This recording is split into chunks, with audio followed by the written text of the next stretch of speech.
Today I'm going to show you how to learn vibrato. Now there are two types, that you have a wrist vibrato and an arm vibrato. I always teach the wrist one, and I'll tell you why. It's vital that you're in full control of it. It doesn't matter which finger you're on, what piece you're playing, you have to be able to vary the speeds and the width of whatever it is you're going to do. So I'm going to show you in 3 easy steps the best way I find for people to learn this. So the first thing you need to do, you don't need your bow. Just hold the violin here, and on each finger you're likely going to just slide the finger up and down the string. A bit like playing harmonics. On every finger you don't need to move your thumb. If you move your thumb you're shifting. So keep your thumb as stable as you can and lightly up as high as you can and back as far as you can on every single finger. So this is my 3rd finger now that I'm doing. Now when you first start doing this, your wrist will ache.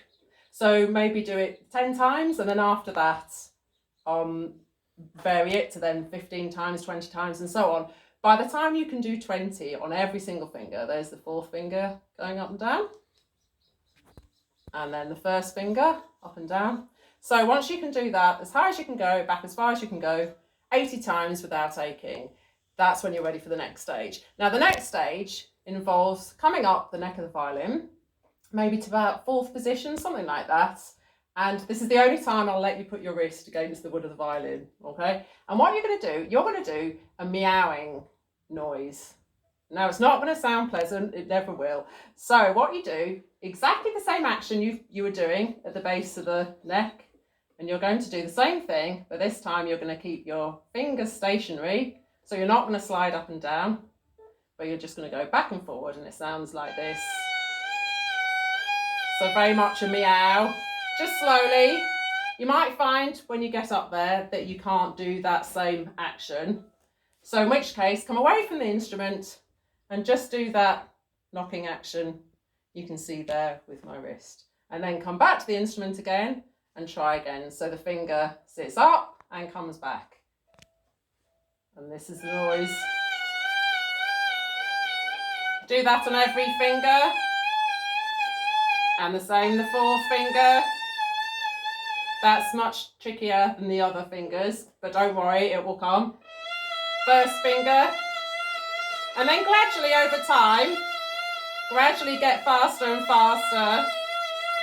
As soon as you get to the point where it makes this noise, you know you've gone too fast and you're out of control. It's vital that every movement you make is controlled, like so. And gradually get faster and faster.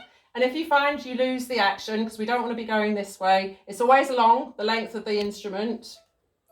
And then come away again if you're unsure and start that knocking motion. Now, whenever you've done every finger and you feel happy by resting your wrist on that portion of wood, that's when it's time to then do your last step, which means coming away from the comfort of the wood down to the bottom of the instrument again. So this is the 3rd finger. And then hopefully, by the time you've gone up and down the instrument several times,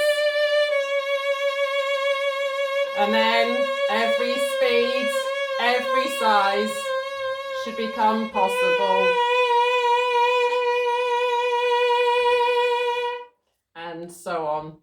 If ever you get stuck, start with the basics again, get the movement going, and then come away with the knocking. And then by the time you've done that several times over several weeks, then you should have a good vibrato. Thanks for watching.